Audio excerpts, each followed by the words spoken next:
How's it going, people? Welcome back to the channel. I can't lie to you guys, I'm getting pissed off again.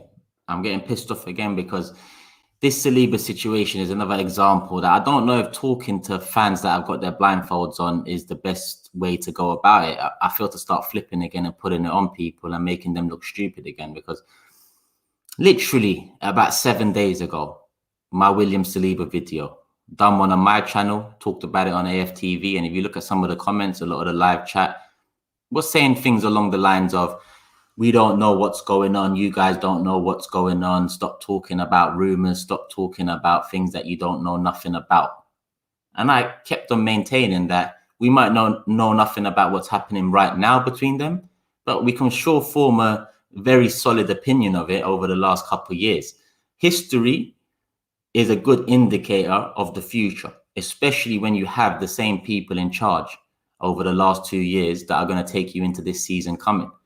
Sorry to start the stream on such a negative note, I guess, but it's really pissing me off that fans still want to wait and see, wait and see, wait and see.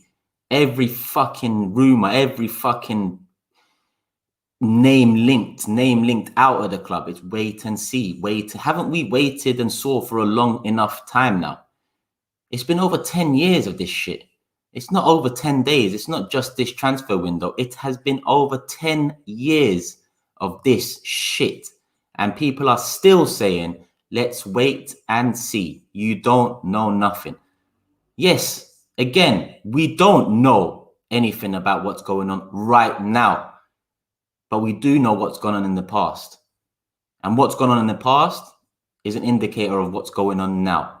And this Saliba news pretty much is another example of why this ownership, this board, this Edu, this Mikel Arteta inexperience is showing. I'm going to go through some comments now and see what people are saying. Guendouzi, I hope you're good. Big up Turkish. I hope you are good. Yeah, all good. Arteta, Edu and Kroenke should leave the club right now. Should, but they won't, you know. I can't believe we went from European Super League, big protest before the Everton game, to end of the season, Brighton, smaller protests, going into the transfer window with fans still putting on their blindfold, still talking shit about the rubbish that comes out of this club, talking shit about us talking about rumours or doing 2+2. It's simple maths at Arsenal. When you see what's going on over the past 10 years, it's simple to understand that this summer, it's nonsense yet again. T, did you know that Saliba has only played 32 league games in the last 2 years? Crazy that we're calling for him to be a starter. Now, this is a common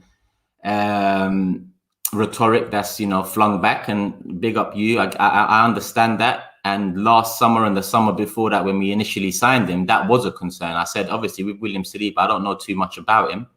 We've just spent 27 million on him. And he's only played, I said a handful, but 30 or so games over at Saint Etienne at that time. Obviously, since then, with injuries and COVID, he hasn't really kicked on, and he's played just over 40 or roughly 50 games now, I guess, at the highest level in football, which is the main league. Main league in France is not the highest level, but in terms of first team football, he's had about 50 or so games. But I look at Gabriel and I see the same. When we signed Gabriel, he only had about 40 games in France. That's all we had to work off of, you know. But before that, he was kind of finding his feet at a couple of different clubs. Obviously, it worked out for him in the end, and we bought him. But strictly looking at the amount of games played, yes, initially 2 years ago, it was a concern. But 2 years later, having been part of not offering the greatest of development or the greatest platform to excel, succeed, progress, we are still querying Saliba and how many games he's played. At the end of the day, if you want him to get more Premier League experience, then surely you should loan him to a Premier League club or keep him and rotate. You say that and they will bring up the Fofana argument. And the Fofana argument is a fair one, but people tend to miss out that Arsenal are a bigger club, regardless of Leicester doing better than us over the last few years. Arsenal are a bigger club, and if you make mistakes at Arsenal Football Club, you will be got at by the media, by the fans, by Twitter, by opposition fans. And it can be a tough time compared to Leicester, where Fofana has made mistakes throughout the season. He's had a very solid season. I'd even put him in the team of the season, with Leicester winning the FA Cup too. But Leicester's platform and the eyes on Leicester are not the same eyes that are on Arsenal. The expectation, regardless of Leicester being better than us over the last few years, is greater at Arsenal Football Club. And that's right. As fans, we've got to expect more than what Leicester fans expect, because this board and this ownership they don't care that Leicester have come up in the last few years. They don't care that West Ham finished above us, or Everton are doing business that should keep them in and around that chasing pack. You know, obviously they lost Ancelotti, but when they lost Ancelotti, I said Everton will get another top manager, and they got Rafa Benitez, in my opinion, a top manager. Omar, I'm good, my guy. I'm good. I hope you are too. I know you are too. I know we live in the here and now, but the inner truth of this will get exposed a few months from now, good or bad, said Nick. And more often than not, it is bad, and it is negative on the club. You are right. Only time will tell what's really happened and how we can really judge this. But at the same time, I feel like there's too many of these problems at Arsenal Football Club. Too many players get into these type of problems where we're left as fans to start assuming and start doing our own maths, when in reality, we don't know the equations that this ownership and this board use. We've never known the equations they use, because look at every single transfer window. The maths is not making sense. Yes, we signed Nicolas Pepe, but in that summer we needed to fill other areas of concern. We didn't. Well, you can say we bought a centre-back for 30 million, but 2 years later, we're loaning him out for the third year of his 5-year contract. Can you believe that? We signed a young, promising centre-back that we're told is the next best thing, only to loan him out 3 years in a row and not tell us fans the truth. At the end of last season, Arteta came out and said that Saliba is a part of the plans for next season. He will be a part of the team for next season. He's still an Arsenal player. Well, obviously not. A lot of people that give Arteta credit for being honest and telling the truth, which I did early on in his Arsenal career, have, found him out in a sense where over the last 6 to 12 months, he's actually said a lot of contradictory remarks, and a lot of remarks that put him in the firing line as well, in my opinion. As much as I know the problems at Arsenal Football Club are bigger than Arteta, bigger than Edu, they don't help themselves. They don't help themselves at all. They just play along with the game, and the game is Kroenkes. It's not the game of football. High Tech said, I don't even care about Saliba anymore. I get that, because it's just it's one of them roundabout news stories that keep on coming back around every summer, and we're none the wiser yet again. None the wiser yet again. It's so sad what we are doing to this young man, to the original team. It is. We all know Raul used to overpay for players. So if Saliba had cost the same as Tavares, would people be getting so upset? I guess not, Jonathan. But you have to take into consideration that summer we signed him, we needed a ready-made centre-back for that summer. And the fact they signed Saliba, I think the fan base thought to themselves, you know what, we're getting a centre-back, for the next 10 years. He's going to go back out on loan. And then the next season he comes in, that next season being 2021, which was the season just gone. We gave, in my opinion, the benefit of doubt to this club, because we knew we needed a centre-back that summer. We went and got Luiz on the back end of the transfer window, which in reality was not enough. And it was a stupid move when you look back in the last 2 years. I don't give a fuck who thinks Luiz has been our best centre-back. In his first season, he had the most red cards and the most penalties given away. In the second season, he didn't even play that many games for people to say he's so important and he's the best. Fuck that. That guy's a Chelsea player and he's not an Arsenal player no more. I don't give a shit about David Luiz. But that summer, we bought Saliba. We said, cool. Next season, we'll wait. Luiz can, leave at the end of his 1-year contract and Saliba can come in. Nah, we give Luiz another year contract and send Saliba back out on loan again. Not only send Saliba back out on loan, but we tell him he can't play in that St. Etienne Cup final against PSG at risk of injury. And then we don't select him in any squad going into the season. Any squad. Europa League, Cup, Premier League, any squad. So he sits out for 6 months. He plays in the reserves and here and there. And then he goes out on loan.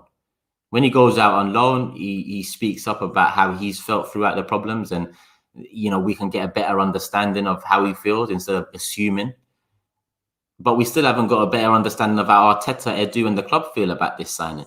We know Saliba is not happy with the way he's been treated over the last year or so. We know that from his comments, from his interactions on Instagram with Guendouzi. We know all of these things.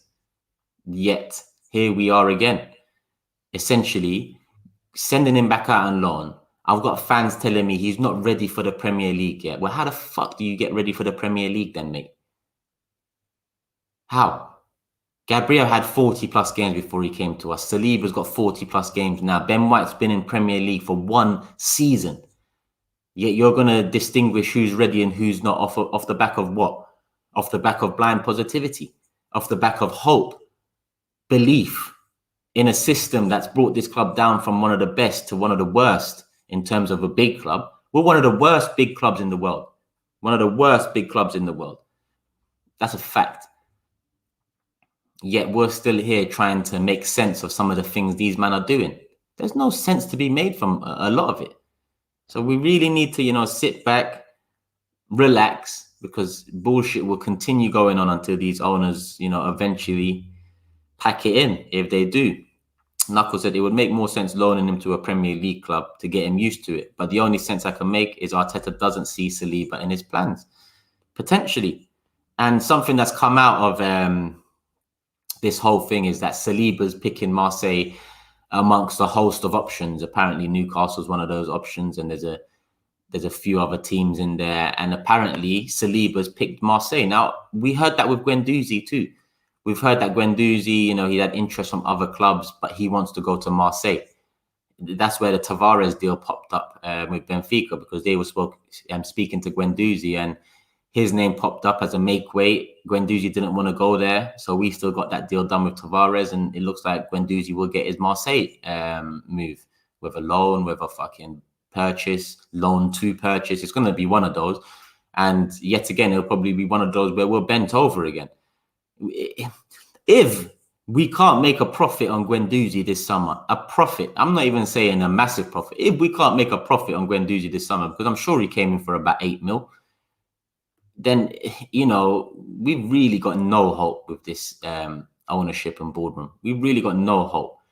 We should be making a profit on Guendouzi, albeit a slight profit. But when you're giving these players the choice, when I'm hearing Guendouzi has chosen Marseille, when I'm hearing Saliba has chosen Marseille, these men are not, Neymar and Messi and Ronaldo and fucking Mbappe. And all. These players are young players still out to prove themselves. They shouldn't be making choices. At the same time, it's mad because Arsenal Football Club making choices for them is also fucked up, as we have saw with both Saliba and Guendouzi over the last year or so. But at the same time, we can't be affording them the choice. How can we? Essentially, Saliba and Guendouzi got involved in an Instagram, not a mix-up, but an Instagram comment section headline where they talked about being free again and, enjoying football again when Saliba was on the move to Nice. And now you're going to put them in the same site.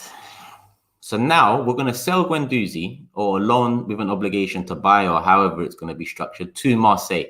Guendouzi's already not happy with Arsenal Football Club. Guendouzi's already got his gripes. Guendouzi's already pissed off with how he's been treated. We know that. He hasn't spoke much about it, but we do know.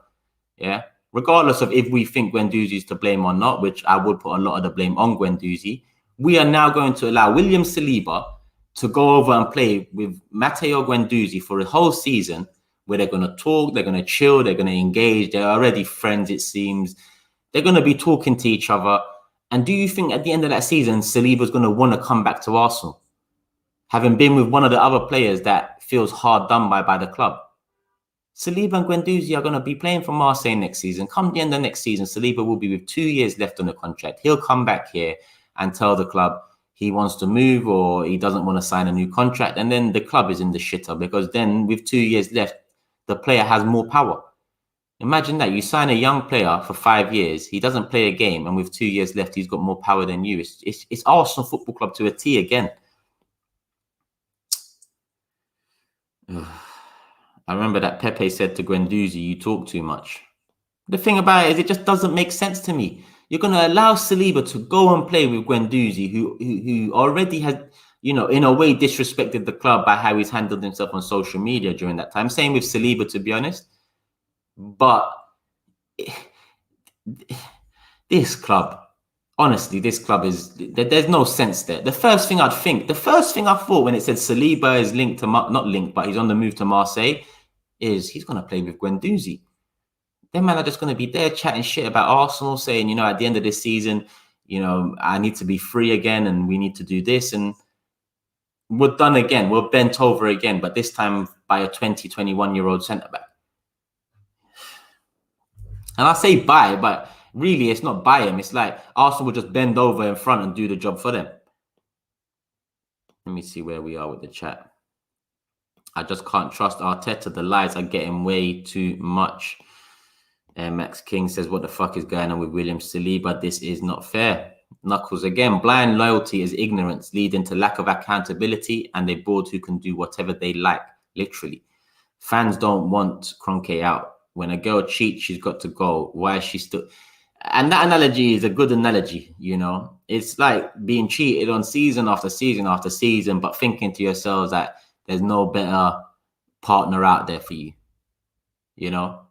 And I've heard that with people in relationships before, you know, when they get in that mentality where they're not being treated right, they don't feel good, but they're there because they feel like they can't get any better. That's how I look at the Arsenal fan base. It feels like we think that we can't get any better, so we might as well just stick it out, keep our blindfolds on and remain positive about it because we might be able to help turn around events. We can't. We are literally just fans. Fans can offer support, but fans can't change the destiny of a team. They can't change the structure. They can't change the aggressiveness in the market and so on. Merhaba, hope you're doing well. All good, Maury. Hope you are as well, my guy. I was a fan of how Arteta came across. Of course I was. When he first came in, Arteta talked about a cultural overhaul, and that is very much needed. He talked about bridging the gap between fans and players. That was very much needed. Now, these are the first things he said when he came into the club.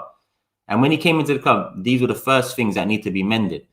Now, talking about it helped ease him in terms of seeing some sort of a positive there. He was a man coming in and saying the right things.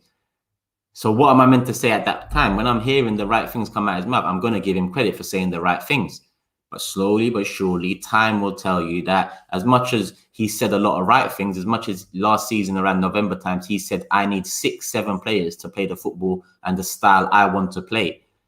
That to me is a positive because he's highlighting how poor the squad is. So as much as he said a lot of good things over the past year, he said a lot of things that contradict other quotes he said. And that drags it down. Until he starts saying these things, until he starts exposing himself as a yes man, until he starts exposing himself as another one of Kroenke's resources or tools to manipulate the fan base, then I'll start talking about it. Initially, Arteta came across very well. Was that enough for him to have the job? I've never said it was enough for him to have the job. All I said was he's done very well in terms of how he's communicated with the fans. So there's a difference. You can't jump down a manager's neck or a player's neck without essentially giving time to see what they're about. Yes, you can be upset with the appointment. Yes, you can be upset with the signing, maybe not enough quality, maybe not enough experience. But when they come in, it's not that player's fault and it's not that manager's fault. I don't blame Emery. I don't blame Arteta for coming in. I don't blame Pepe. I don't blame Partey for coming. You know, but we can only wait and see and then form a judgment then. Big up from China.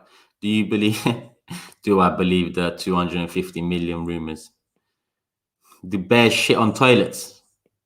The answer to that is the same answer to that fucking question there. Afternoon G says, Taylor, I know people want Saliba to do well, and I do, but I've got a feeling this is another one of those signings the club messed up with Raul, brown envelope business, and a just saving face. I never thought of that. And the Raul rumors and, you know, the problems with Raul behind the scenes, I'm not sold on them. I'm really not sold on them. Because this club's a mess. And I look at the people that's jumped ship in the last however many years, you know, not the people that's been let go or the people that was allowed to, you know, run the club for however many years before being sacked 5 years too late. I look at some of the people that's jumped ship. Sven Mislintat being one. Sven Mislintat left because he didn't feel valued at the club. That's why Sven Mislintat left. He felt like his direction is in another direction to the people he was working around. Maybe Raul was one of them. Maybe, you know, whoever else, Edu, I don't know. I forgot the timeline of who came in when and who left when. Sven Mislintat jumped ship. Raul, in a sense, when you look at the way he left the club, there was rumors of brown envelopes. There was rumors of, you know, dodgy dealings and whatnot. But essentially, I look at the people that jumped ship and I think they were probably right. And I say that because the decade plus of Arsenal nonsense that's gone on, and people have just become yes men, fallen in line and just accepted mediocrity, accepted a paycheck. And this just not only players, it goes for staff too. I feel like people like Sven Mislintat and Raul, who are two of the only people within the club in the past 5 years, or since Wenger at least, that have any football experience, that have done anything in the football world. Raul and Sven Mislintat had a reputation, had experience. They had something we could hold on to and say, yes, Edu doesn't, Gazidis didn't, Arteta doesn't, Emery did, but Emery didn't get what he wanted, as he said after he left the club. So for me, I look at Raul and I think that brown envelope stuff, you know, the dodgy dealing stuff, I don't know how true it was, especially the way Arsenal, you know, let him go and it was very amicable. It was very nice. I feel like if the club got bent over for a few mil, then they would have taken him to the cleaners because this club scrapes the bottom of the barrel. So I don't see how someone could have taken millions out in a deal and the club not take them to the court, because this club literally is a penny pinching club. So the way they left it with Raul was amicable to me. So I thought to myself, maybe there's more to this than we think. Maybe it's Raul that's kicked up a fuss and said that, listen, you lot need to fucking invest more. You don't need to fix the problems more. Maybe, because it is all assumptions. We don't know on that situation. Yes, I asked Fabrizio Romano about it, and he was beating around the bush. So there was definitely something there. But I feel like if it was that big of a thing where it was related to potentially stealing money from the club or out of a deal, then I don't feel like the exit would have been as amicable. I feel like there would have been something more behind it. It would have just been, that's it. Raul has left his role at Arsenal. Instead, it was a very nice thanking you, Raul, for the help and this and that bullshit and all of that. So I'm not too sure about all of that. I tend to go on the side of Sven Mislintat and Raul when I look at them situations. And I say go on the side of, not that they have a side in open air where we know everything that's gone on, but I go on their side because they're actually football men that have done things in football, whereas the people at the club are the opposite of football men and done nothing in football. So who am I meant to go with? Sven Mislintat and Raul for me. I trust them more than Kroenke. I trust them more than Edu. I trust them more than most people at the club because they've done fucking things in football. Andy Arsenal with the super chat. I hope you're good, Andy. Appreciate the love. Appreciate the super chat. Just get Kroenke out. I'm tired of their bullshit. If Arteta doesn't want Saliba, it's fine due to the video. But why is Arsenal buying another bad apple in Nuno Tavares? His behavior is 10 times worse than Guendouzi. It's a big mess. I've heard about his attitude and, you know, Benfica fans' opinions of him. It's a very risky one. It just feels like one of convenience. Like I said earlier, it feels like we went in, talked about Guendouzi to Benfica. Benfica didn't have all the funds, so Benfica probably added on Nuno Tavares as a make-weight. Guendouzi said, I'm not too happy about Benfica. I want to go to Marseille, probably because Saliba called him and said, yo, my brother, I'm going to Marseille. You might as well join with me. That's probably what happened. And Arsenal said, you know what, there's a left back here. He'll be cheap, £8 million all in. Why not just bring him on? Shut these fans up a bit. It just feels like a signing of convenience. If we wanted Tavares, you go into the transfer window and you go and bid, not come at the back end of a failed Guendouzi deal and say, yep, Tavares, we'll bring him in. Why not?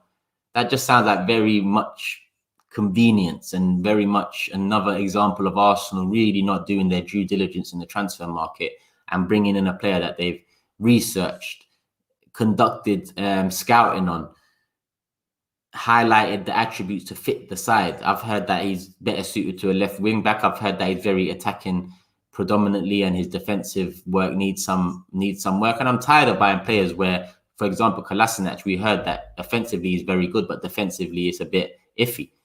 And that cost us. That cost us, a lot of wages. It cost us a potentially good player. And it cost us over the last few years in terms of quality and options and whatnot on the pitch. But big up you, Andy. I hope you're good. I see another super chat flying. Let me just get that up before it goes off the screen. Nathan, hope you're good. Appreciate the love. To what extent do you think the divided fan base contributes to the roundabout and lack of fundamental change? If you asked me this 5 years ago, it would have been less of a percentage because Wenger was still here. And as much as I turned on Wenger and I put him as part of the problem, I understood where fans, stuck with him.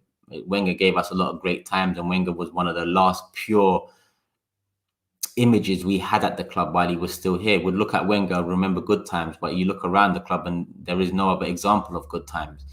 Now, since Wenger is where the fan base blame rises, in my opinion, because since Wenger, there's been enough examples at Arsenal Football Club of how badly we're run, how bad this owner is, how inexperienced our manager and director of football are. We've gone through Sven Mislintat, Raul to Edu and Vinay, and we've gone from relieving Arsene Wenger of the manager role, bringing in a head coach role, only to go back to the manager role when you sign Arteta. Now, to me, that is nonsense in itself, because we all wanted that, the new type of structure. Wenger was famously quoted as saying, what does a director of football do? Direct traffic. We, looked at Wenger as that this is your problem, that you're not moving with the times. That was kind of the beginning of the end for Wenger in terms of the new structure at Arsenal. Now, we moved from Arsene Wenger, who was manager of everything, and that was understandable. Wenger managing everything made sense because they didn't know anything about football, Kroenke, and they only invested in the club because of the history, because of Arsene Wenger, and they wanted to allow him the free rein to do what he wanted, how he wanted, and hope for the best. But since then, Emery's come out and said he wasn't supported enough in the transfer window.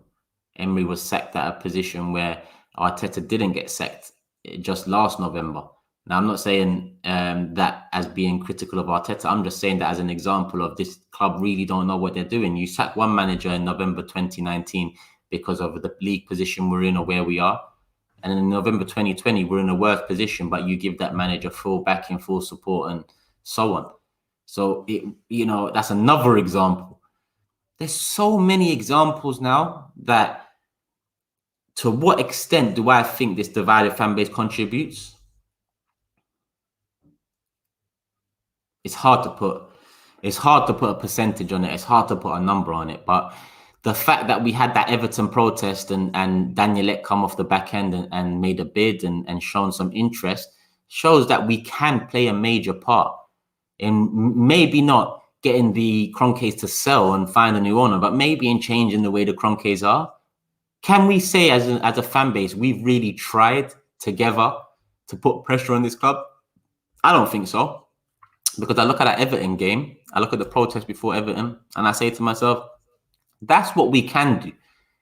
And when we do something like that, literally an hour later, Daniel Ek tweets, and for the next couple of months, a couple of bids come in for the club and so on. But we shouldn't rest on our laurels. That Brighton game at the end of the season should have been as big a protest, because it might not be Daniel Ek that is the one. Another protest, more pressure, more anger, might bring in other parties. We might get someone else coming from left field who we never thought would come in and then say, yeah, I'm interested too. We shouldn't worry too much about who. We just need to worry about putting pressure on this ownership to sell or change. And I only add or change because I know a lot of fans will soften their stance if change comes. But it's the type of change that we need to focus on. It needs to be big change, but quick change. It can't be slow change anymore. We've given enough opportunities for slow turnaround, slow change. And we went from the Fabregas, Nasri, young foreign core to a young British core because they all left us, and Wenger, he felt hard done by, and that young British core didn't work out because that young British core didn't have the quality. And then we're back around now to people saying, yeah, we're building a young British core. And then likening it to Tony Adams and Bold and Winterburn and Dixon and all that. My guy, why are you going back to that British core? Go back to the last British core we had. Jenkinson, Kieran Gibbs, Oxlade, Ramsey, Jack Wilshere. You know, that was the last British core we had. And look at where we are now. That was the last real project we had at this club where you could say a direction we're going in was a British core and whatever else around. Since then, I haven't really seen a direction. This club will go by Sanchez and not anyone else. We'll go by Ozil and not anyone else. We'll buy Czech and not... It's, you know, since that project of a British core kind of flopped, we've just been everywhere. No direction just yet. What, is Pepe available? Installments? I forget Zaha. Let's do that. Installments. Is Partey available? Yeah. Hold on to that one there. We'll wait to see what happens in the transfer window. We might come back to you. Last day of the window, we buy Partey. There's no very clear direction here. It's crazy. Turkish would only pick 5 players from our starting 11 to play next season. Very true. I would. I actually would. Listen, who would I pick? Right now, as we stand here, Gabriel and Saliba would be my starting centre-back. We haven't got Ben White, and Saliba hasn't left the club yet. So Gabriel and Saliba would be my starting centre-backs. Tierney would be my starting left-back. Partey would be starting in the middle. Saka,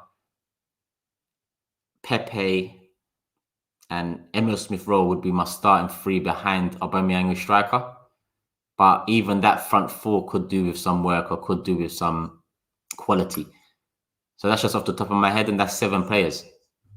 Yeah, so 4 need to change in reality. And that's without really mentioning Leno's lack of progress and development on the ground in terms of playing with his feet. What's this? Thoughts on Sanchez says he'll come Arsenal on his Insta. I assume, Jack, you mean that... Who was it? Gabriel said when you come in Arsenal, and Renato Sanchez said, I'm waiting for my invite. I don't take too much into that. You know, it just seems like a bit of banter between friends. Now, I don't know how Gabriel and Renato Sanchez know. Actually, did they play together? Did they play together? If they played together, then actually they probably did. That's probably how they know each other. So I just see it as a bit of, you know, bants between friends. They played together at Lille, says Gunevetto. Thanks for that confirmation. Yeah, I just see it as some bants. It's like me saying to a friend, yo, come play at Arsenal. Like, I'm just a player. Gabriel is just a player who's had 1 year at Arsenal. It's not like it is a Tony Adams or a Patrick Vieira coming to speak to someone. And, you know, Gabriel doesn't really have much clout at this club yet. So I don't really take that with anything. Even though Renato Sanchez's reply now, that is an interesting one because it does spark rumours, it does spark speculation. But I wouldn't, as an Arsenal fan, I wouldn't say we are interested off the back of that. And I wouldn't say we're going to get him off the back of that. That's just my feelings on that one. Big up Sabah, the identity was lost a long time ago. Be excited, haven't been in years. Deep the statement from the club. Guendouzi's done to Marseille, yeah? Is that facts? Let me quickly search that up and see what's going on. If someone could link me to it quickly, then yeah, we'll bring it up. Let me search Guendouzi quickly. Who should I search? Fabrizio Romano first. Is that the go-to guy? Manchester United in talks with Varane. Fuck, no. And Marseille are doing moves as well. Completed the moves for Cengiz Ünder and Pau Lopez. Obviously, loans with an option to buy at the end. Our feeder club now. It's all mad, Taylor. It is all mad. ZRAFC on Twitter. What's this about, man? How reliable is this?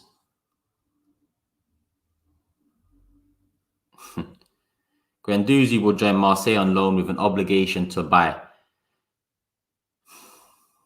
The loan is in the amount of 1 million. The mandatory amount is 11 million. Hey, we made a profit. We've made a profit for the first time since 2012 on a player. Wow. What a profit it is. 3 million as well. Get in. Maybe we can sign Renato Sanchez after all. 3 million profit. Mad. But he's quoting some guy called Mohamed Paris with 20k followers. So again, as much as people think this is proof that it's done, I wouldn't jump the gun on it. I really wouldn't. Let's get some more comments in. 35 minutes in, 500 people here. Make sure you guys hit the like button, people. 2 million profit on Guendouzi. Neil says, big up Turkish. Hope you're good. Here we are. Here's the quote from Twitter, I guess. Arrive in Marseille on Monday. Loan with an obligation. Of course it's a loan with an obligation. Of course it is. Because we can't fucking take anything. Look, we allowed the man to pick the club. And he picked a club that can't pay us right now. Instead of the club picking a club that can fucking pay us right now, we're just like, Guendouzi, you know, go and pick who you want. Now, come on, man. I hate hearing every season that it's a new season. We should get behind the team and manager. That jars me. That I'd rather hear nails on the chalkboard than hear fans tell me that again. And behind the team and manager, and I want to do well, but we don't even play good ball. It's rare. Like the fans that say that to me and say, you know, support the team and support the manager. It's up to the club to support the fans and the team in the transfer window. If the club don't support the team and the fan by, you know, fixing the obvious problems at the club, and these obvious problems are not just hearsay anymore. It's not just, oh, who the fuck does Turkish think he is? Like, he thinks he knows what's going on. It's not that anymore. It's not rumors. It's not assumptions. It's not guesswork. It's fact. Every summer we are let down by this ownership. So how the fuck can I go into a season acting like, you know, their shit don't stink? I'm not going to blind myself no more. You know, I've been blinded before. Trust me, it was never on purpose. But I've been blinded before. I think all of us fans have been. But what I just can't get my head around is not realizing, not opening your eyes, not taking off the blindfold, not coming to terms that blind positivity and support and faith in nothing is at the detriment of the future of this club. You know? It's at the detriment. We have no critical thinkers in this club. Kroenke, Edu, Arteta. We have no experienced decision makers. So how can I start a season happy? How can I start a season hopeful, believing? This director of football, and I feel like he said it to me, and I feel like every fan should feel like he's talking to them here.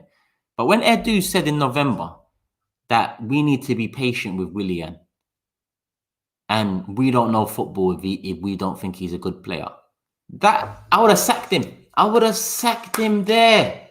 I would have sacked him then and there.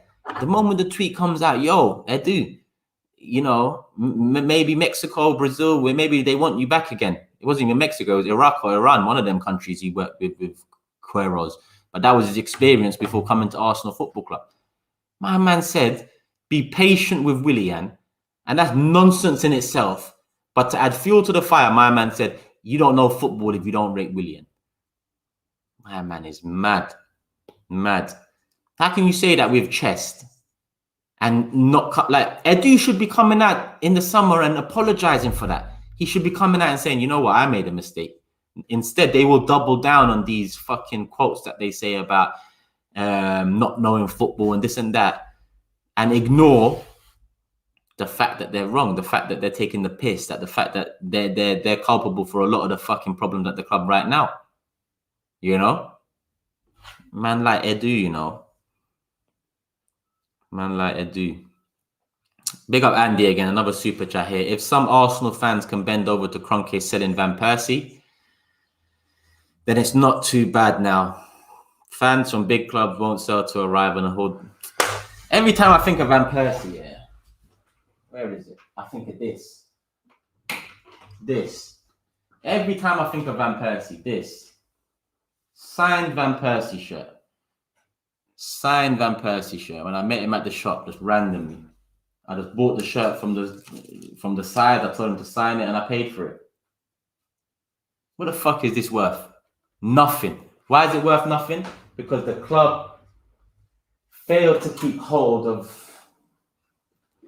players that could really help us turn a corner. Had the ambition and the mentality and the aggressiveness to demand change and demand to know what's going on around the corner. Now I just got a fucking Van Persie shirt that's signed, and you know what Arsenal fan wants a signed Van Persie shirt. It's just there because that's the only shirt that season I had. And the only reason I had that is because of him being at the shop. Andy, then it's not too bad now. Fans from big clubs won't sell to rivals and hound the board out. Yeah. I mean, when Tevez went Man City, it was very different circumstances. Look at Tottenham with Harry Kane now. They're adamant they're not going to sell to Chelsea. You know, hence why Chelsea have not even sniffed around. And I get it, you know. And I get it. Jack, do you reckon we need to sell Bellerin before we just need... No, because I can see what you're saying here. Do you reckon we need to sell Bellerin before we start to look at right-back options? It's getting worrying again. Same old, same old. No, a proactive club finds the right-back they want before the transfer window starts. You know you need a right-back. You do your scouting during the season. You pick out 2-3 options and you go into the transfer window and you work on those options. But nah, not Arsenal. Not Arsenal. Arsenal is, well, we got Bellerin, Chambers, Cedric. We'll see which one of those go and then we'll make a decision on it. It's never proactive. It's always reactive. Always reactive. Thank Wenger for the RVP sale. Wenger, Gazidis, and Kroenke. Hillwood. All of them. Showing the bottom line and showing figures. That dude's just a glorified travel agent. What about the Ramos links, Turkish? Listen, I've said in the past that the experienced players we sign tend to be the ones that are not the leaders of the side, like Luiz, like Willian, like Thiago Silva for Chelsea. That Thiago Silva is a leader. Cavani is a leader. Luiz and Willian were never leaders. Cech was never a leader. And I see Sergio Ramos the same, leader. But there's no chance of us getting him. No chance. Yes, we can offer him good money, but I'm sure he wants to play in Champions League and PSG seems to be getting that one over the line anyway. So I'm not sure where the hell those rumours came from. But if there's ever a player linked with PSG, then do not link Arsenal's name to that player. There is no chance. Luiz was a leader. Disagree. I don't listen. When you look at Chelsea's winning sides with Luiz in it, Luiz wasn't the leader of that side. When you look at PSG's winning side, Luiz was not the leader. When you look at Brazil, I know Brazil, have they won a Copa America? I can't remember, but Thiago Silva was the leader of that defense.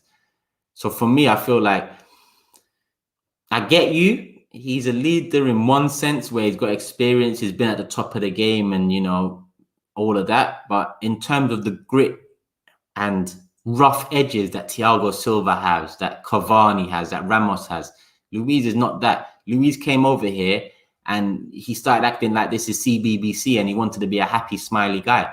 I wanted the Luiz that's faking injury on the floor, smiling at the cameras, being a CUNT. That's the Luiz I wanted. Instead, we got some CBBS Luiz who comes in, and just wants to be happy with everyone, fun with everyone, make jokes, make good friendships and all that. Nah, he was part of the fucking problem in the dressing room too. Romano confirms Guendouzi to Marseille. So let's just go back on there quickly. Let me just see what Romano said. Because obviously he tends to be the one that gets all the plaudits for these things. So let's see what he said. Matteo Guendouzi will join Marseille from Arsenal. Agreement to be completed next week. Why next week? I've just faxed the thing over, emailed the thing over and get it done now. Guendouzi turned down Benfica bid after he only wants Marseille. Final details, and it's going to be signed. Under and Pau Lopez, done deal. Cool. And again, I see Varane linked to fucking Man United straight underneath that tweet. Sad days. Shembo says, we don't make money off sales and the so-called project that they talk about is false. Even Aston Villa, Leicester and United have more ambition. They are ruthless in the market and get the players they want. 100%. 100%. And like Taylor said, 500 plus watching, hit the like, well, 600 plus watching now. Hit the like button, people. Get it up to about 500 if you can. Where's Saeed TV? Is he in the building, yeah? William Saliba, you know. Arsenal, man. This is what I'm saying. I've done the Big Six show and then Arsenal have just gone a even further downward curve since that show's come about. I ain't going to have no leg to stand on next season. The only leg I'm going to have to stand on is that Tottenham seem to be a bigger mess. somehow. That decision to sack Pochettino really put them on a fast-paced downward spiral. Big up Saeed, though, man. I hope you're good, my guy. What's good, people? What's good? Kim Kallstrom, don't remind me of them deals there. In the night garden business. Trust me, Taylor. I know Saeed's trolling. That is what it is, man. What can we do? Just gotta sit here and take it on the chin, innit? You know, I would sit here and rip Man United and rip Saeed right now, but it's a new season around the corner, and they got Jadon Sancho and potentially a couple more players coming in, including Varane. So I think I'll hold on that fire for now and just see how they fucking turn out. Lord Harris of Peckham is at work. Trust the process. I'm still convinced that if Emery hadn't played Saka, Arteta would have treated him the same way he's treated Nelson and Martinelli. Remember how raw Saka was, aimlessly running and losing the ball, says Ayup. And maybe.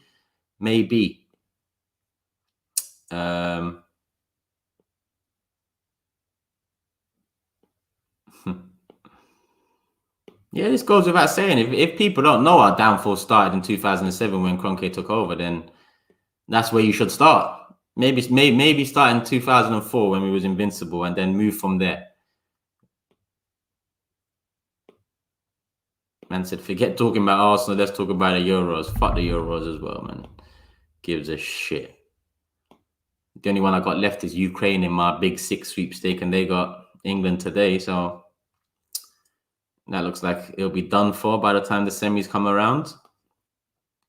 And who's the other one? Czech Republic, Denmark. Good game. Denmark, I expect to do their thing. I reckon Denmark-England will be a good game. It'll be an interesting one.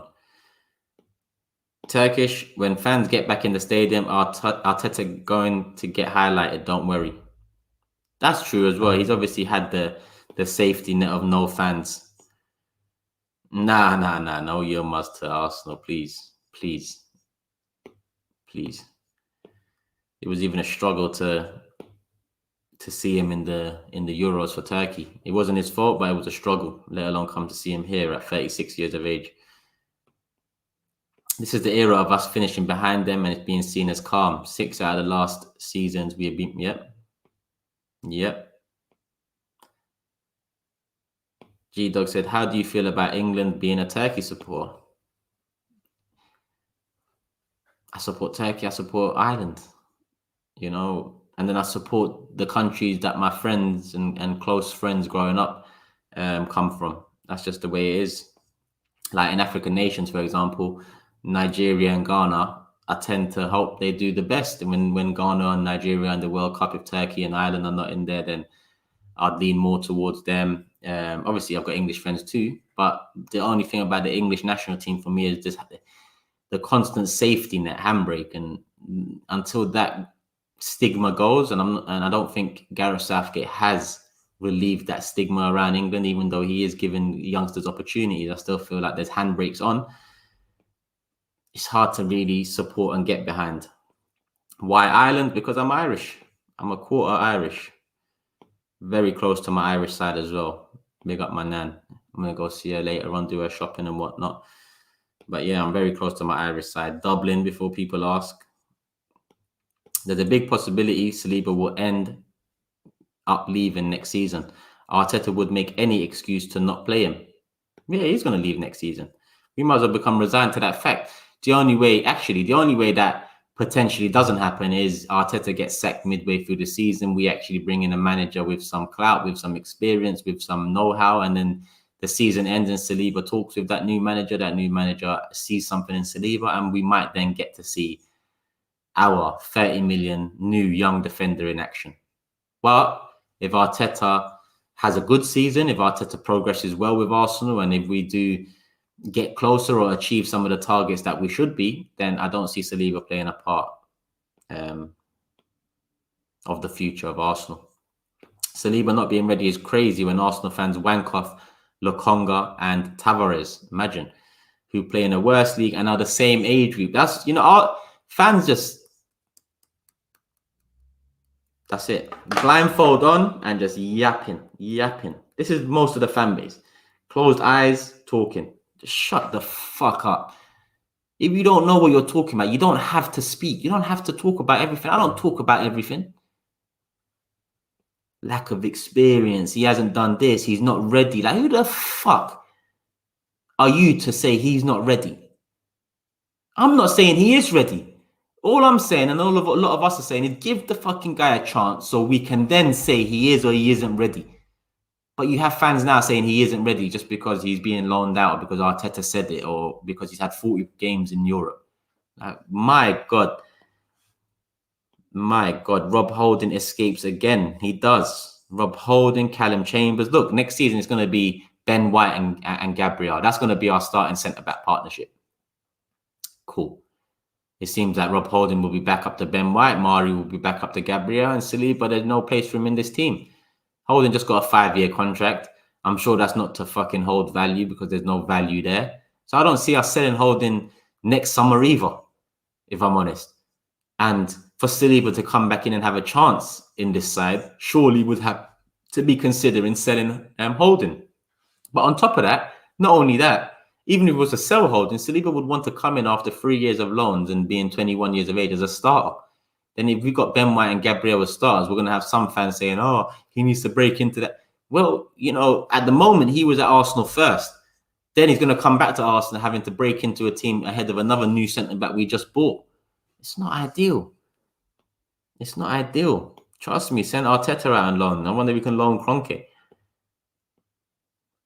Martinelli at 18 was one of our best performers last season. Add Saka to that as well, very young. Add Emil Smith-Rowe to that as well, very young. Players that helped turn around our season. Gabriel's first 6 months, decent, you know, decent. Yes, he had a bit of a hiccup post his COVID, but he was decent, and he only had 40 games in Europe. What you saying? Big pat to Palace. Affects the ex-bid at all? Obviously, Patrick Vieira, new Palace manager. Good luck to him. Credit to him. Do I think it affects the ex-bid? No, I do not. I feel like Daniel ex-bid and the investors behind the bid, not used, but brought on board Vieira, Henry and Bergkamp. I'd hope that Vieira, Henry and Bergkamp did their due diligence, made sure they found out what they're about, made sure they can believe in it before they spoke out about it. I do believe they would have done that. But I don't believe they're tied into anything. I don't believe they're tied into the bid. I don't believe they are on the verge of a role if the bid comes in. I think they're ambassadors for it. I think they're paid to be ambassadors for it. And I know there was talk of, you know, potentially filling up roles if the takeover was to happen. But that, you know, is a long way away considering Kroenke is not even close to setting up at the moment. So I feel like Patrick Vieira done the right thing. Go take a job. Go get your experience. Palace, good job to take. Good job to take because they're at one of those places where this season I thought they would be relegated. When I predicted my relegated team at the beginning of the season, I said Fulham, West Brom and Palace. Only because I just see Palace always declining, never really doing enough to improve the side, in my honest opinion. And Vieira coming in is a new lease of life after Hodgson. So it'd be interesting to see whether he can pick up and kick on, or is he going to pick up and continue the downward spiral? Because I know that he is expected to now come in and kick them on from where they was. A brighter, younger manager. Well, I say brighter. No disrespect to Hodgson, but I mean younger manager, fresher ideas. That's their hope. So big up Patrick Vieira. I hope they do well. But we'll see. Turkish, what do you make of Martinelli going to the Olympics? Because now Arteta is going to say he never had a pre-season. So that is why I haven't played him regularly till now in February. Is Martinelli going? And initially, I swear he didn't get picked for Olympics. So I'm assuming they've come back to get him for the Olympics. Well, it is what it is. And yes, we're going to hear something along those lines. But I've got no hope for the season. I've got no hope for the season, even if we line up with Saliba and Martinelli. Because we still haven't done no transfer business. So it is what it is. He's been confirmed, says Saba. Someone dropped out with injury. Okay, said Mr. A. So that's what's happening. Big up, Ginny. I hope you're good, my guy. Love for the love as always.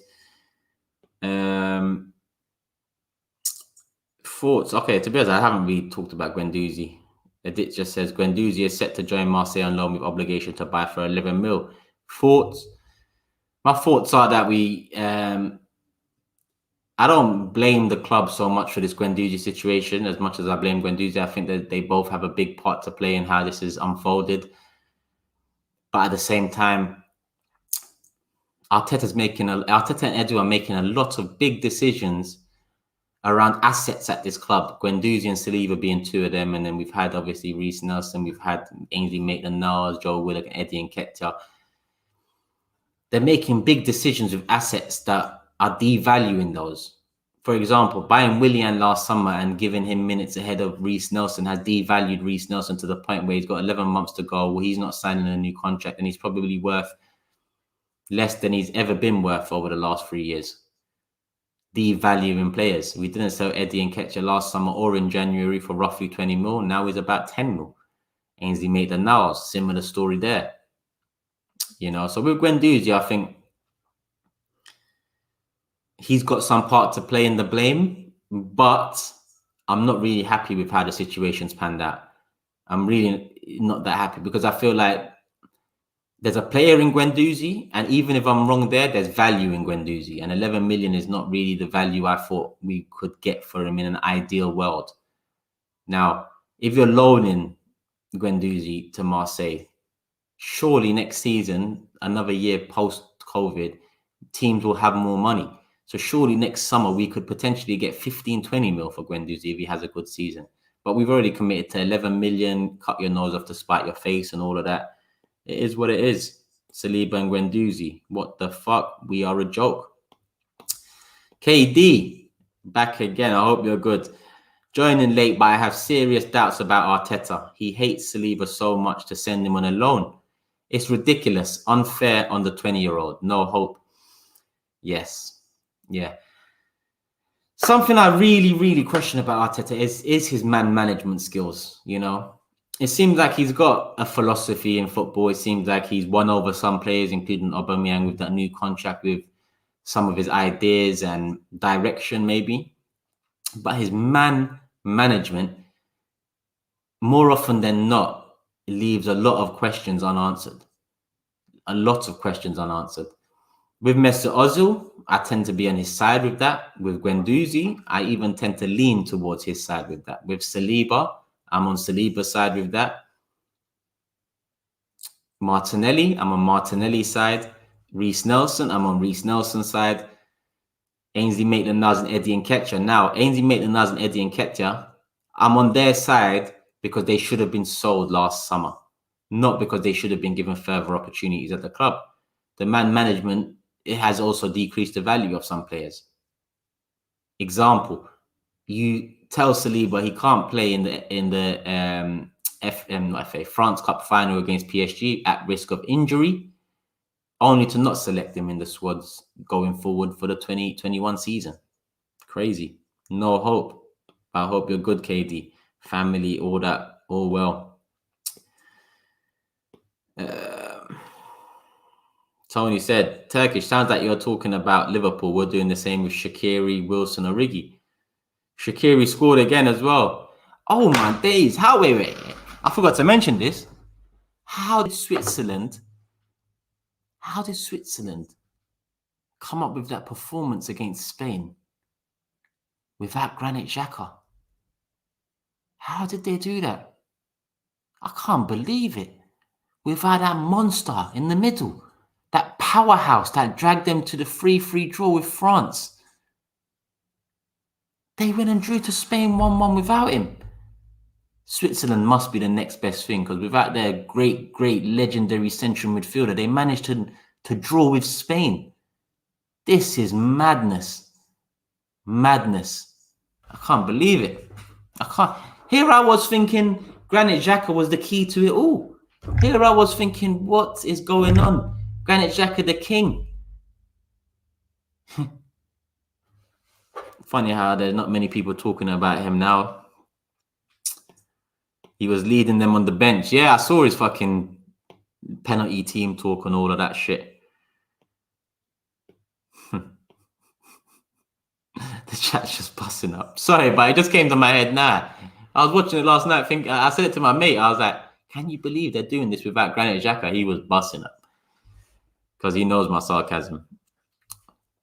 Why do you think he's like that? Arrogance or stubborn?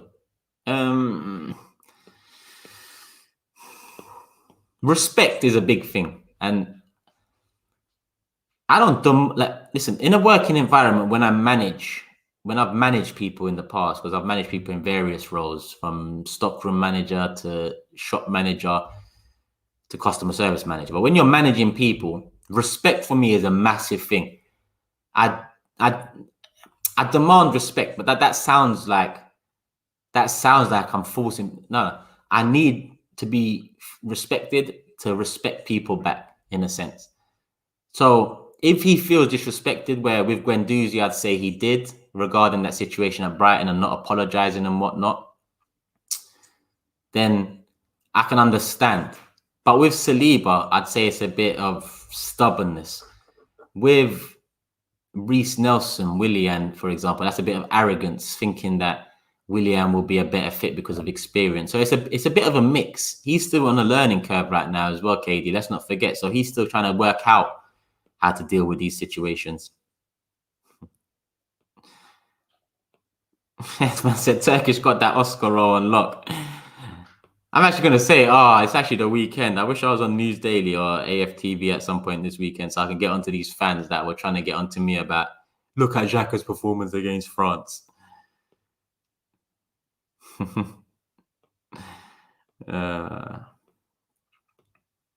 Sancho is a baller. What else we got? We're an hour in as well, people. 600 people. I'm going to take a couple more comments and we'll call it a day. Man said, what did Guendouzi do to Mikel Mugabe?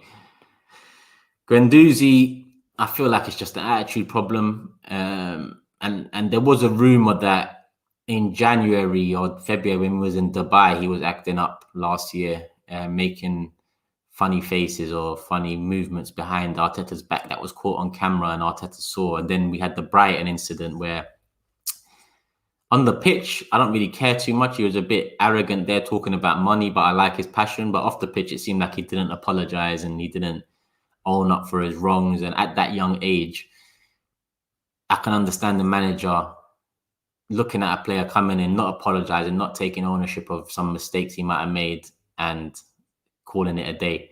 At the end of the day, with Arteta and Guendouzi, he actually played Guendouzi quite a bit. He actually played Guendouzi, so...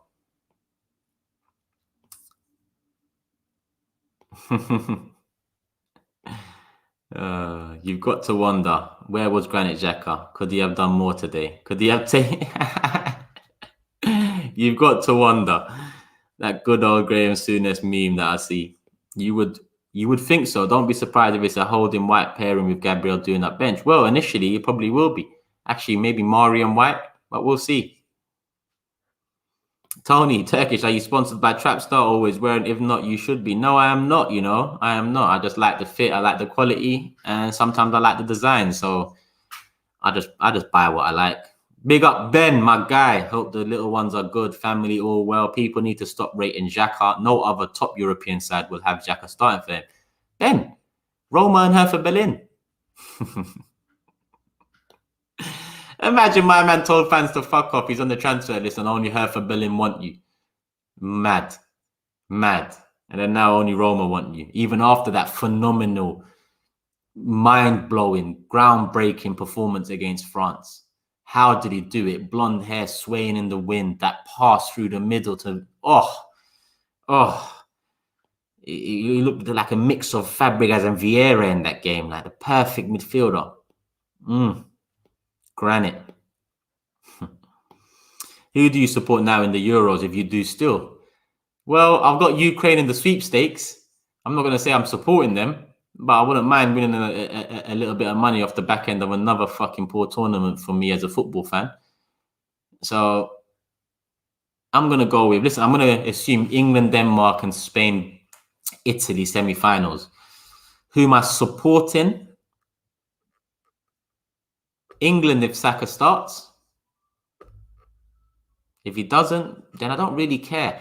I'm an underdog kind of person, so it would be nice to see Denmark win it. You know, obviously they won it in '92, and that was a good one for them because I don't think they was even meant to be in the tournament. I think they got in through a technicality somehow because someone else dropped out or didn't want to take part. But that's another story for another day. They've got that history there, and they had the big Christian Eriksen moment. I feel like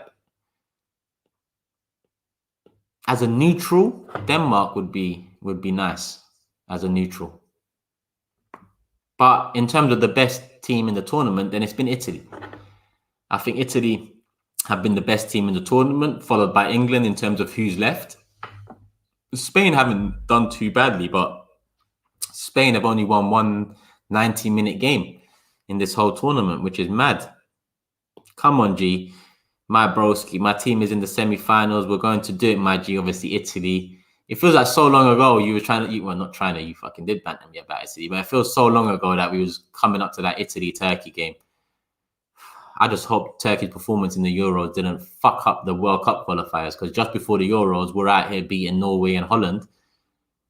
And then after that Euro performance, I can really see us just flatlining. I just hope to God we're in the World Cup next year and there's a quick turnaround. Support the thing with me, bro.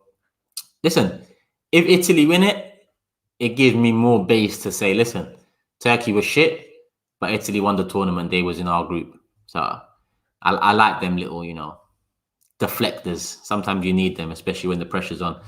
I feel you on Denmark, though. Nothing better than an underdog who plays good football. 100%. 100%. And, when Kasper Schmeichel won the Premier League and then, the Peter Schmeichel comparisons come about, it'll be mad for Kasper Schmeichel to go and win the Euros as well. It would literally... Why not England? You grew up and live here. Again, I've said it. Because I believe that England play with handbrakes on, safety nets. I don't like the way the media build up most tournaments. I don't like the way the media handle, for example, 12 headlines after Germany, 11 of them Harry Kane, one of them Raheem Sterling. The proof's in the pudding, And as much as the English team has changed over the last 10 years, and I have warmed to it a lot more, the mainstream media and the noise around it all hasn't. There hasn't been lessons learned there. There hasn't been change there. So I still feel a bit like, I don't know, there's something there. There's something there that just stops me from going all in. When Saka played for England, I was out here supporting naturally. When Tierney played for Scotland against England, I was supporting Scotland. Not because I wanted to support Scotland, but because I found myself looking at Kieran Tierney saying, come on, let's do this kind of thing, because I was out for him. As soon as Saka went into England, I was like, yo, I got Saka there now. Nice, we can follow the man. In terms of supporting a team, I can only support Arsenal Football Club, Turkey and Republic of Ireland. That's the teams I support. That's the teams I have love for. That's the teams I've got connections with. After them, it is what it is. After them, the drop-off in terms of how much I care, it comes down a long way.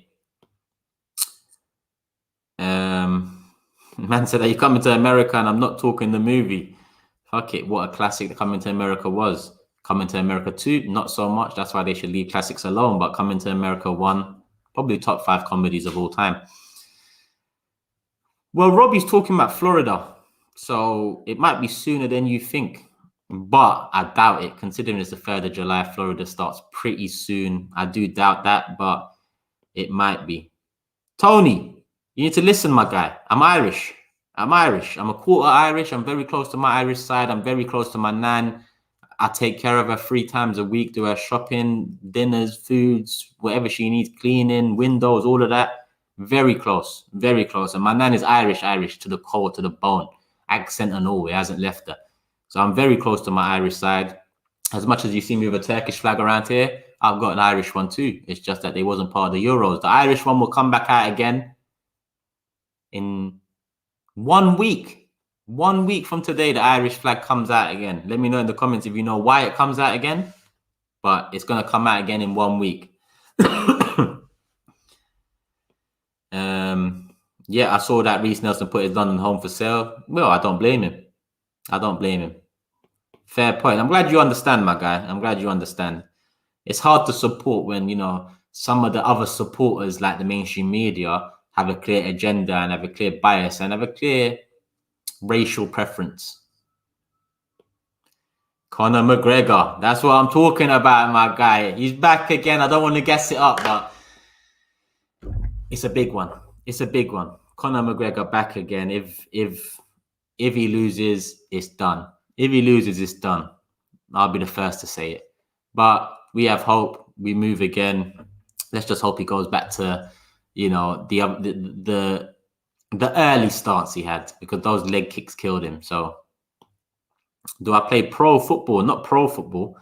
I definitely haven't touched pro football. Nearly got into semi-pro, but I never took football that seriously. A young age, I was offered the Southampton, not trial, but like I forgot what it was called, a YTS or some shit like that. But I just didn't want to move to Southampton. I just didn't want to move to Southampton alone. At how old was I? I think I was 14. No, not 14. I was about 6. Between 14 and 16. I can't remember now. It's about 15 years ago. Well, 17 years ago now. I just didn't want to move. How tall am I? 6'2". How come you drink, bro? I thought you were Muslim. I was raised in a Muslim household. If someone asked me what I am, what I follow, it would be Islam. I would class myself as a Muslim, but I don't follow the religion like that. I don't, like some people might say, I'm a bad Muslim. But in all honesty, I'm not a religious person. Like I said, I was raised in an Islamic household, a Muslim household, but I'm not a religious person. And when it comes to drinking, Turkish people are very, what's the word? Turkish people are different in a sense to the rest of the Muslim community, where I think Turkish people, I say more modernized Muslims, but people have found offense to that. So maybe as people have said secular. So, you know, Turkish culture has drinking in it too. So obviously it's very different. At the end of the day, I just feel like even the question in itself, how come you drink, you're Muslim, is kind of derogatory, or it's already in a negative light, when in reality, surely the Creator judges us all. Surely it's not for me to judge you for drinking, not drinking, for you to judge me. The Creator will judge us all when the time comes, and all of that. I just feel like people can't look at someone else and expect something from them because of how they feel or what they believe in. This chat getting a bit too personal. Striker. Oh, well, I was a number 10 early on, but now I'm a striker. I got no pace. So, you see me at Bruce Grove a lot. Trust me, my guy. My nan lives in Tottenham. I told you, my guy. How do you see me though? What, when I'm driving past and that? Shout me out next time, man. I'll pull up. Yeah, this is how I feel. But there's no such thing. Whatever you do between you and God are no different to others. Might have to go through the emotions. Arsenal, then Turkey. Dublin. They're from Dublin. Okay, so if this is the way to put it, that's the way to put it. Culturally Muslim. It's the same for cultural Christians that aren't religious but respect the tradition. 100%. 100%. Just like Christianity, you have different types of Christianism, and there's different types that drink. 100%. And I don't know how we got to this subject, but we're an hour 15 minutes in. I'm going to wrap it up, and I'm just going to say that when it comes to religion and the Creator, God, Allah, whatever you call them, him, her, whatever, you know, entity, I feel like if what you do is true to you here, is true to your heart, you believe what you're doing is right, because you can't judge me. I might be Muslim here, and there might be a Muslim in, let's just say, what's been a war-torn country? Okay, Afghanistan. Let's say Afghanistan. How can you judge me and that person there the same when our lifestyles and reality is very different? You know, I feel like we've got to just remain true to ourselves, true to our heart, believe what we're doing is right. If you believe what you're doing is right, then when you do eventually meet the Creator, God, Allah, whoever it is, you can speak with your chest. You can speak and explain why you might think this is right. That obviously they're there to judge, but at the same time, I don't feel like they would judge actions without taking into consideration circumstance, looking into your heart. So that's how I see it with religion and all that, people. But it is what it is. That's how I see it. And I've had some very deep conversations with very good friends there, Muslim friends, Christian friends, and it is what it is. That's the beauty of it. And when I did Big Six, even, yeah, you know, a lot of the praise I get for Big Six is that we've got a nice demographic of people. We've got different ages, different races, different nationalities. And I thought to myself, right, that gets a lot of plaudits, but to me, it's normal. I didn't set up Big Six and that panel thinking, let me get an English guy, Steve. Let me go get, you know, let me get Saeed in there. Oof, what Matisse, yeah, a mixed race lad.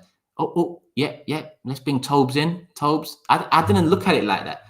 I've grew up multicultural. I've grew up around different races and different religions. I've grew up not to judge people based off of beliefs. That just happened naturally. And I think the reaction that it's so good of a demographic kind of shows what's wrong with the world. Something to me that's so natural, something to me that was normal has been given credit, because around the world it isn't normal. And that touches me as well, because when people say, right, it's good that you guys can debate without it ever becoming any, you know, malice or any race brought into it, any, you know, wrong connotations. To me, it's normal. That is life, you know. Organic, trust me, Saba. Organic. But I think, you know, the world's got to change. But at the same time, we've got to stop judging people based off of what we think is right.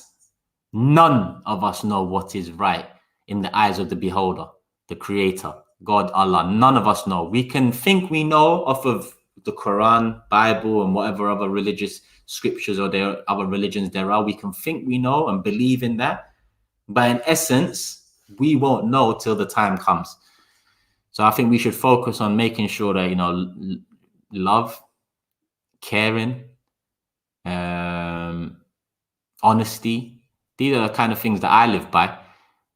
So that's just me. But it is what it is, people. I don't know how we moved on to this, and I'm glad, you know, we can get it out there a bit, because religion has been quite rife on social media in the past few weeks and months. So we'll end with real ball talk here. Brilliant point. Appreciate people for who and what they are. There is beauty in every individual, and it is going to be different. 100%. Because I'm sure every religion says killing is not right. And I'm sure people will say killing, yeah, is completely wrong, and it goes against being a Muslim, goes against being Christian, goes against. But when you're in maybe a war-torn country, maybe when you're in countries that are not as developed as some other countries, say you have to kill to protect your family, is that wrong? Say you have to steal to feed your family, to remain alive, is that wrong? This is why I can't accept one idea or one book or one philosophy being painted across different people, across different circumstances and different areas of the world and different everything, you know? So for me, Kid Kibble said, there isn't a God, there's a creator. Well, for me, I say creator, God, Allah. We don't know, but we'll find out. We don't know, but we'll find out. When's the next Big Six? Next Big Six is on Monday. I don't think it's going to be 10 p.m. because I've got the STARZ League. I'm playing NSG music on Monday. So it'll probably be midday, maybe 5 p.m.-ish, 4 p.m. I'm going to talk to the rest of the lads and see when we can do it. So hopefully, if we don't do it Monday, then it might have to be tomorrow, Sunday. But just look out for it on Twitter. Follow us at The Big Six Show. Instagram, follow us. Follow me if you haven't already. Subscribe and put your notifications on and all of that. So, yeah. Maybe it is a poor understanding. Maybe it is a poor understanding. But it's my understanding at the end of the day. And it's you to judge me saying it's poor. You know, like at the end of the day, like I said, none of us know. And that's a fact. None of us know, and we will never know.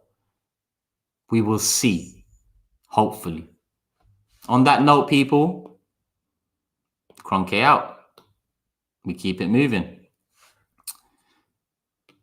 Love for the love, people. Make sure you hit the like button before you leave. I'll be back again, maybe tomorrow. If not tomorrow, then Monday. Look out for the Big Six show. Love and peace.